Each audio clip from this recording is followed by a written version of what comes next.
raha moyoni. Yesu, Yesu, Yesu namwamini, nimemwona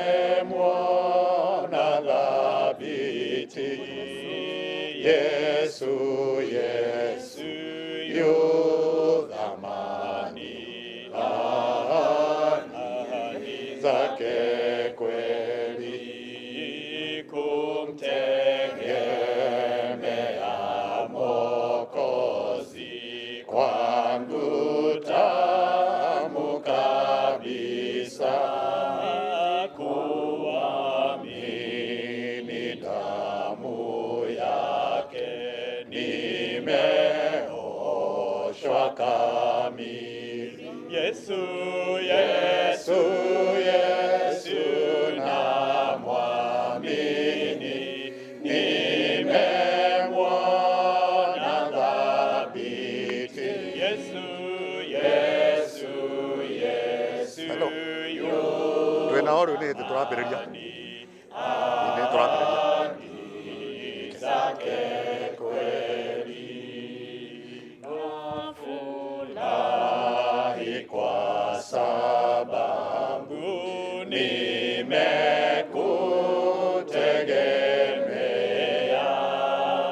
Yesu mpendwa na rafiki, uwe nami dawamu. Yesu, Yesu, Yesu namwamini, nimemwona dhabiti. Yesu, Yesu, Yesu yu thamani, ahadi zake kweli. Mko tayari au mko sawa sawa? So media people, good afternoon. Good afternoon. We welcome here at the Presbyterian Church of East Africa headquarters. Before you are the leaders of what we call the business committee. So they are people who mean business because they are from each of our 61 presbyteries, a representative from every presbytery. So they steer the church, they make critical decisions, and today they have agreed to speak to the nation on a few matters that are happening in the country. One, we want to thank God for the good care He has bestowed upon us, the peace, the tranquility that is ongoing in the country. We are happy about that. And we are happy that Kenyans are doing their daily work wherever they are, much as there could be struggles, but Kenyans are very diligent. They wake up early, some never even sleep. We want to thank that spirit, that industrial spirit of Kenyans. However, we want to point out a few things. One is there was a recent development in Othaya where an attack happened within a church. And we are very disturbed that worshippers can be attacked. We haven't heard of anybody arrested, and that was very serious because worshippers have no arms. Worshippers come to church to worship God. So when they are attacked, it is so sad. So we would want government to get to the root of that matter. Who perpetrated that attack? Children suffered, mothers suffered, and ordinary worshippers. So we are speaking very strongly against what happened in the ACK church with Tima in Othaya, and we want to be guaranteed safety. The president last Sunday said that politicians should not use the church as a political podium. We have said it as a church severally before, that we wouldn't want church to be used as a political podium. When people come, they come and worship. But again, even if you have political differences, we wouldn't want a situation where those from one party are attacked by those from the other party. Because even that service, nothing had taken place. but attacks happened. So it cannot be said it happened because there were utterances that were made. No utterances had been made before that commotion happened. We also want to address the opposition leaders. We accept that opposition is constitutionally enshrined in our constitution. We appeal to them to exercise restraint. We have heard of a call for mass action. And we know that mass action has happened previously in this country. And we have lost lives. Property has been destroyed. Businesses have been disrupted. So we ask them to reconsider that call for mass action, justified as it may be. We are still not fully recovered from what happened when the Gen Zs took to the streets. So we wouldn't want a situation where, again, we are going to lose lives. Or much as we know that it is enshrined in the Constitution, people are sabering peacefully without any arms. But because of our experiences, if there are other ways of resolving the issues that are bedeviling us, it would be better than having demonstrations that would take a toll on our economy and even beyond that. We also want to talk about political tolerance. Part of it, I've mentioned it. Our leaders should exercise tolerance, responsibility, and restraint. And we urge our leaders to avoid inflammatory remarks, particularly now that we have elections next year. We ask our leaders to be very guarded in their utterances, because there are things they would say, and there will be a rebuttal from the other side, and then it will cost us problems. We also want to address the issue of education, particularly grade 10 placement.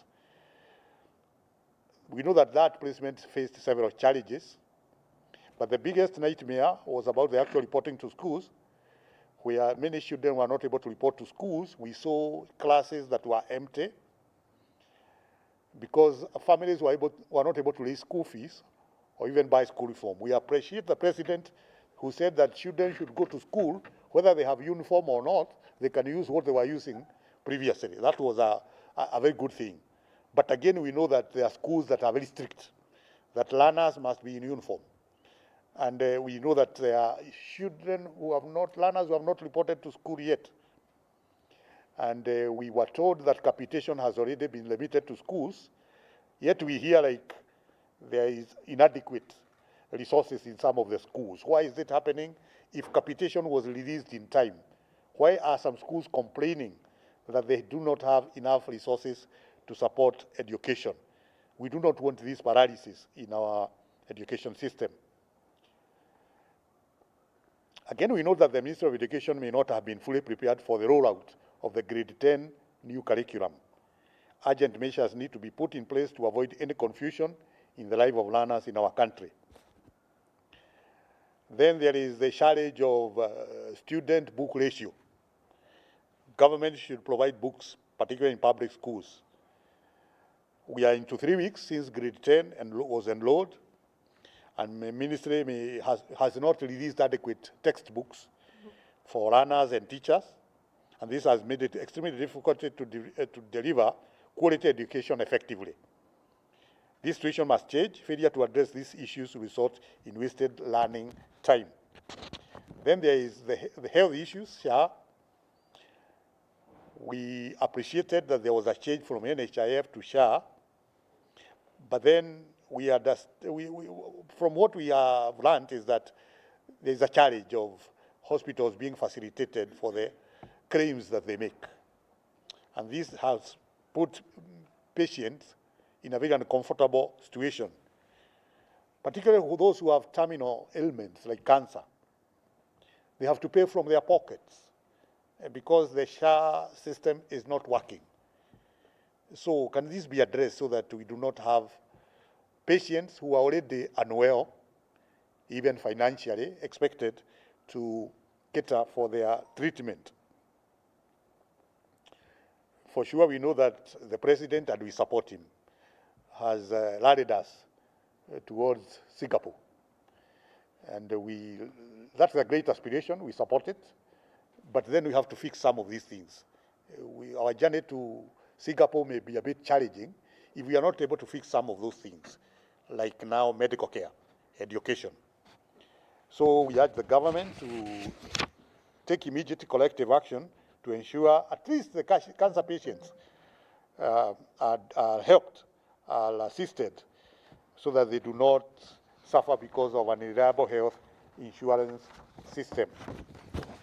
Voter registration. We are calling upon our youth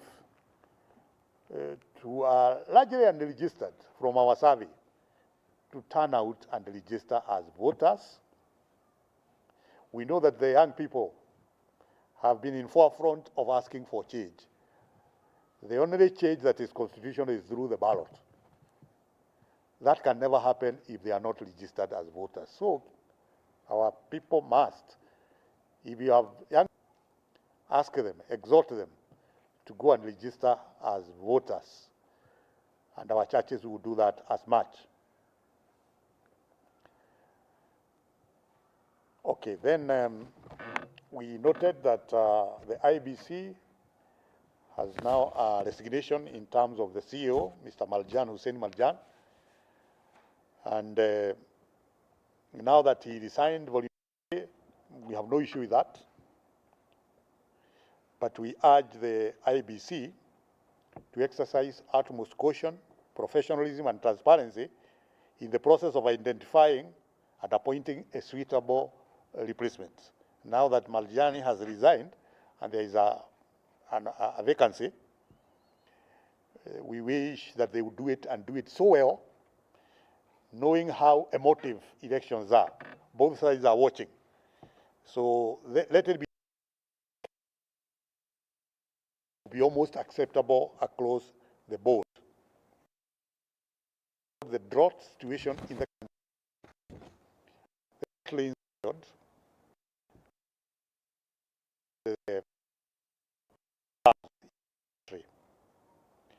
so there are areas that are prone to drought, and already people are suffering. To save lives and protect livelihoods, preventing massive loss of livestock, we will do everything possible, and we have been always in the front line. We have a department we call the Board for Social Responsibility, supported by all our presbyteries, where we identify needs, we mobilize, and assist people who are in need. So our ears will be on the ground as the Presbyterian Church of East Africa about the need for food anywhere in the country. They do not have to be our members, provided they are needy. We'll stretch our hand to help them. But again, the government, national and county, must also rise up to the occasion, and the NGOs world as well, so that we do not lose any life, and also help people who are doing other ventures like farmers and so on, that they may be able to do what is expected of them. We still continue calling upon people to be peaceful. We are also calling upon people for responsible use of the roads. We have lost far too many lives on our roads. And when we look at it, these so-called road accidents are out of human error. The way pedestrians use roads, the way cyclists, motorcyclists, people driving various cars, the way they are using our roads is very irresponsible. We do not want to lose more lives. There are countries that have more traffic than we have, but they don't lose 4,000 people in a year. Losing 4,000 people in a year is a great outcry. If 100 people died in UK on road accidents, very many serious things would be done in that country, because they can't afford to lose 100 people in a year. Here in our country, we lose 4,000, and they do not think that those statistics are families. Again, we do not even calculate those who get injured. And some are rendered immobile for the rest of their lives. Livelihoods are lost. It is so bad that we are losing lives on an issue that we can address, that we can handle. So we are concerned about the use of our roads. Those are some of the highlights we had from our press briefing this afternoon. Thank you.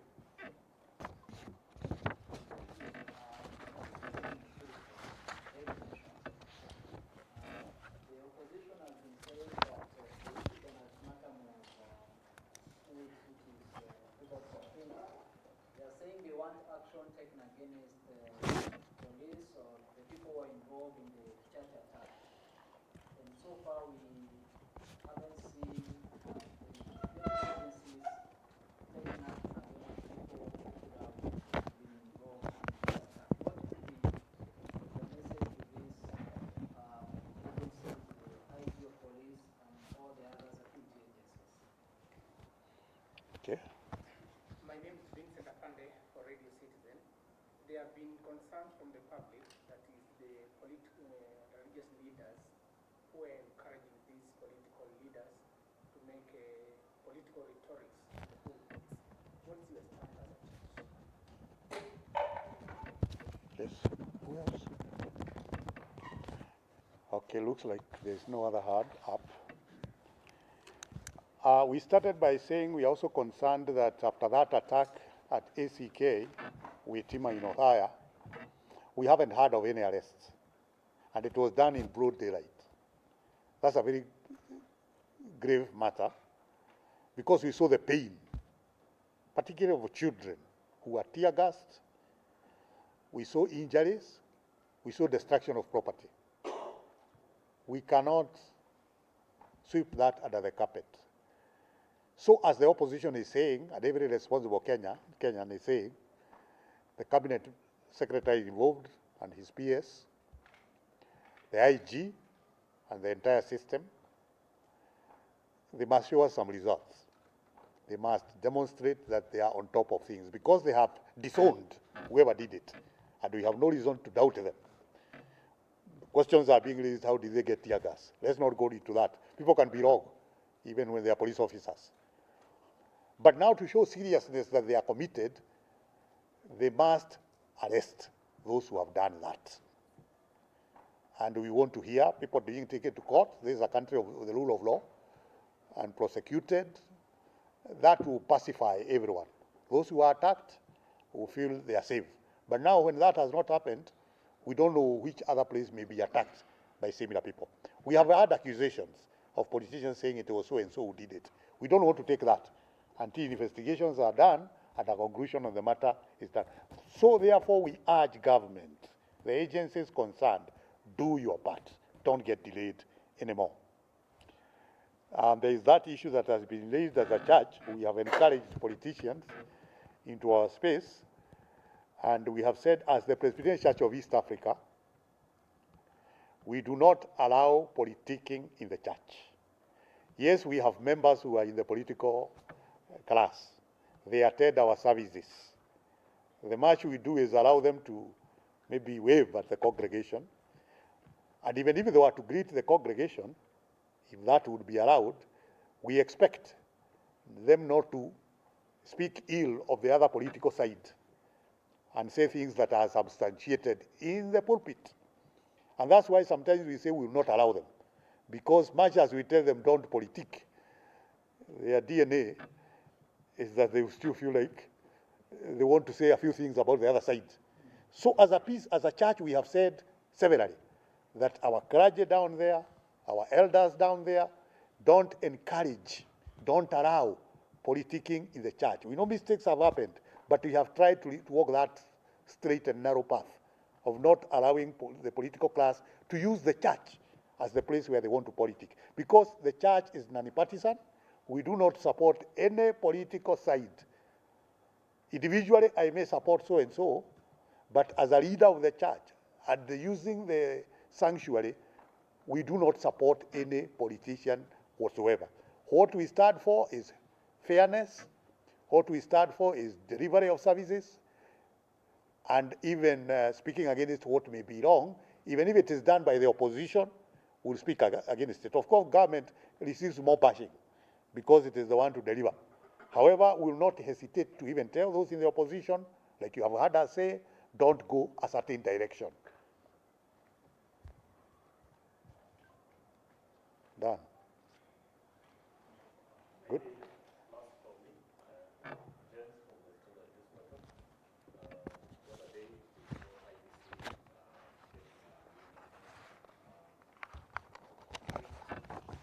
If you resigned. We have already said that we have got we have information that the CEO, Marjan Marjan, or whatever, has resigned. And we hear he has done it voluntarily, so we can't argue about that. There will be a replacement because IBC is a very sensitive body. We are asking for due diligence when it comes to recruitment, because this can cause a lot of issues. Because previously issues that have happened in this country have been as a result of people not having faith with the IBC. 2007, you remember what transpired? Even later, though people now went to the Supreme Court, there were complaints about the IBC. So we must get it right at the recruitment so that we get people who are above reproach, people who will serve the country, and they will rise above partisan interest. The moment you take a position in the electoral body, you are saying, I will no longer belong to this political side or the other. I will deliver fairly. So that is our advice.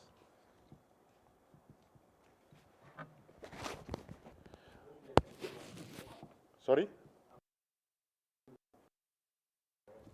Yes. You think we can speak Kikuyu?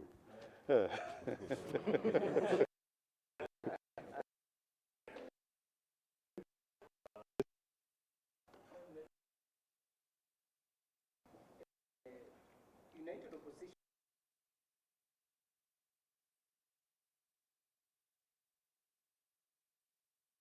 leader. What is your concern?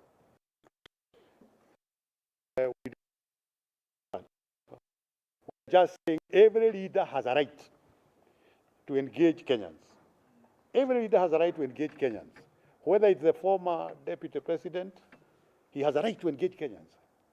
He shouldn't be targeted. Whether it's Dr. Matiang'i, whether it's Martha Karua, whether it's Kalonzo Musyoka, whether it's Natembeya, none of them should be denied an opportunity to address Kenyans.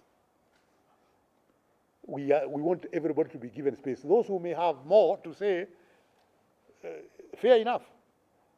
So none of them, we are not singling out anyone, we are saying none of them should be victimized. We are done with that? Thank you. My question was on appointment and nomination of the CEO, CEO in the DAP. So what is your comment? Oh, the one who is holding brief. Well, I have not, we may not have full information, but if he is acting, then he still can act. Provided when recruitment comes, it will be done fairly. Of course, the acting should not go on for too long. If he has the credentials, he will apply, along with others. But again, we know when people are acting, they are not given much powers. They are restrained by the term acting. So we may not have an issue right now with Bwana, but we know that as fast as possible, a recruitment should be done. And it should be fast-tracked, because the elections are coming next year in August. We can't afford to wait for too long. We can't afford to have an actor for too long. We need a substantive officer. Okay. Kiugete goko no wa Pcea.